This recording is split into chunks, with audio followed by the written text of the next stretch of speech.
Hi everybody, Dan Illman along with Matt Bernier. The 9th race at Saratoga on Saturday is the Grade 1 Forego Stakes, part of the Breeders' Cup Challenge Series. This is a win and you're in for the Breeders' Cup Dirt Mile. This Forego is at 7 furlongs. It's a good field. Let's take a peek right now. Your morning line favorite is on the outside. That's the number 8, City of Light, coming into this race off 4 consecutive triple-digit Beyer speed figures. And he was so sharp, Matt, going into the Gold Cup at Santa Anita that he was favored over Accelerate, who is probably now the undisputed leader of the older handicap division.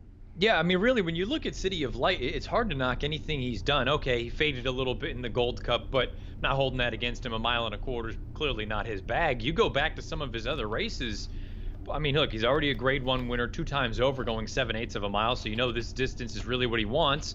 He's shipped out of Southern California successfully when he won the Oaklawn Handicap 2 starts back. He has all the speed figures. He has tactical speed. I don't have a heck of a lot to knock other than possibly the price and a little bit of a layoff. Yeah, those 3 months, I thought they were going to come here and maybe run in a race like the Whitney earlier in the meet. I think he had a little bit of a foot issue. Everything seems to be going all right now. Just look at those string of pearls, 5 bullet workouts leading up to this race. And as you mentioned, City of Light has wonderful tactical speed, as we see from this Timeform US pace projector. Our friends at Timeform US show a blue bar. They believe this race will favor horses on or near the early lead, and the number 8, City of Light, is sitting just off a big long shot, the number 4, Heartwood. Let's talk about the rest of the field in post-position order, beginning with the extremely likable number 1, Limousine Liberal, a horse that's banked $1.6 million in his career and is coming off a graded stakes victory in the Belmont Sprint at 7 furlongs. 7 furlongs is his game, and he might work out a nice trip just off the pace.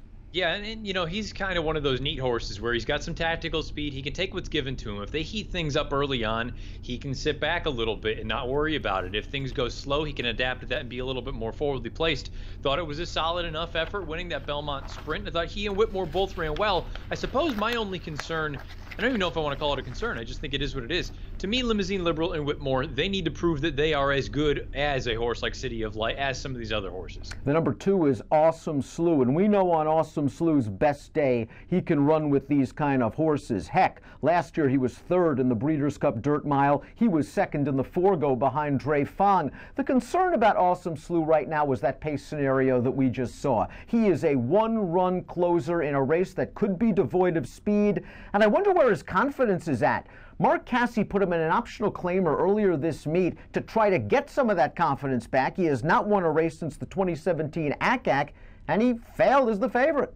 Yeah, I have to be honest, there's a part of me that's starting to wonder if he's lost a little bit of zip on that fastball. The Met Mile, I'm not going to hold that against him too much. That most recent start, I recognize he came with a little bit of a belated bid, but the other horses were putting distance on him at the end. I kind of wonder if maybe we've seen his best. Now, I will say, it's too early to totally write him off because of all the reasons you made mention. He's got plenty of accolades. He's run well at this distance in the past. I know he only has 1 victory, but he's never been out of the money in 7 lifetime starts at 7/8. I just wonder if we're at a point now where if you want a closer, maybe he's not necessarily the best one. This is such a good race because the next horse, the number 4, Whitmore, like the 3 horses we've already discussed, a millionaire, and he just missed behind Limousine Liberal last time out in the Belmont Sprint. I thought he ran a whale of a race that day. That was a fast pace. He was up close. He shot his way through down towards the inside, and he just missed. When this horse is right, we know he's capable of running triple-digit Beyer speed figures. Is he a little bit better at 6 than 7? I happen to think so. I think a little bit shorter is better for him, and who knows, for the connections, maybe that's a good thing, knowing that the Breeders' Cup Sprint is at Churchill at 6 furlongs. Look, on his best day, he can certainly win a race like this. You just go 2 starts back, he's only beaten by a neck by Imperial Hint. Came back to win the Vanderbilt with a 108 Beyer speed figure. Again, the combination of the distance, and to me, I do just want to see him do it against better horses. It's one thing to say that you've run fast enough to win a race like this. Run fast enough against horses of this caliber. The number 4, Heartwood, might be a little bit overmatched on paper, but he deserves a shot in a race like this. He's been in sharp form in races at Thistledown and at Mountaineer Park. Timeform US has him on the lead. I'm not sure if he is exactly fast enough to make the lead. A pace presence, but he's up against it from a class standpoint. he may not naturally be fast enough. I would tell you what, if I'm part of the connections and I go to Manny Franco, I say, you have to make the front. Go as hard as you have to, because I think that's the only way he can win. I don't think he can sit off of a target and then still win this race. Graded stakes placed as a 2-year-old, a stakes winner at 3. No Dozing made his 4-year-old debut as a first-time gelding in that aforementioned awesome Slough race, and he showed no rust whatsoever off the layoff. On the contrary, he showed good speed and focus, and he went on to a really solid win with a career-best Buyer speed figure. That was at 7 off the bench. Not an easy feat. No, not at all. And again, you brought up Awesome Slough was in there. Behavioral Bias, say what you will about him, but he's a nice horse in his own right. He came back and earned a 91 in his next start. To me, No Dozing. The key might be, take a look up in the horse information box. You see the pedigree and all that. You can see that he was gelded at a certain point after he went away in November of last year, and he was a horse that had always hinted at ability, and I wonder if getting clipped, I wonder if that all of a sudden got the focus necessary to be a serious racehorse now. Another horse that's always hinted at ability is his next door neighbor, the number 6 CZ Rocket, who has only really run one bad race in his career, and that was against City of Light in the Grade 1 Malibu at 7 furlongs last year. He's only raced twice this year. One, I thought, a nice building block effort, went third behind the solid American Anthem, a next out graded stakes winner. Last time out, the breakthrough performance from a speed figure standpoint, triple digit on the Buyer scale. Really liked the way he won that race from off the pace. Now he gets the acid test. I think he's pretty good. I agree with you. I thought he was awesome that day. They kept him out in the clear as if they knew we're on the best horse. Let's not let anything happen to him. Let's just make sure that we have clean run and go on with it. And he put the boots to a decent enough field. You see Warriors Club, who we'll talk about momentarily. He came back and earned a 100 Buyer. The 5th place finisher came back to earn an 89 Buyer as well. I think CZ Rocket's a legitimate threat. If you're playing any sort of multi, I think you have to include him. Warriors Club finished behind CZ Rocket, was no match for CZ Rocket in that Kelly's Landing, then came back and ran really well to be second behind a very good sprinter and Imperial Hint in the Grade 1 Vanderbilt. I like his nice outside post position, I like his tactical speed, and I like the heart and determination he seems to show in each and every one of his races. He's a long shot worth considering for the great Wayne Lucas.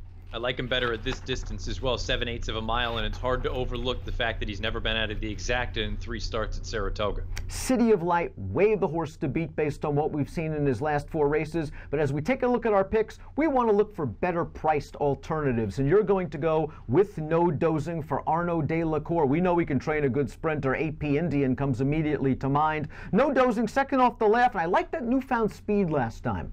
Yeah, that's really kind of the important piece to this. I don't want him coming from too far back, and he stayed relatively close. He himself cut out 44-2 for the half mile, so you know that he still has a little bit of gas. This is a play more so in hoping that the gelding process is actually the thing that got the light bulb to go on for him, because again, he had always hinted at ability, but for one reason or another, he never put it all together. I wonder if the gelding process now, that's kind of turned him into a serious racehorse, and again, if he can stay relatively close, maybe you catch City of Light off the layoff.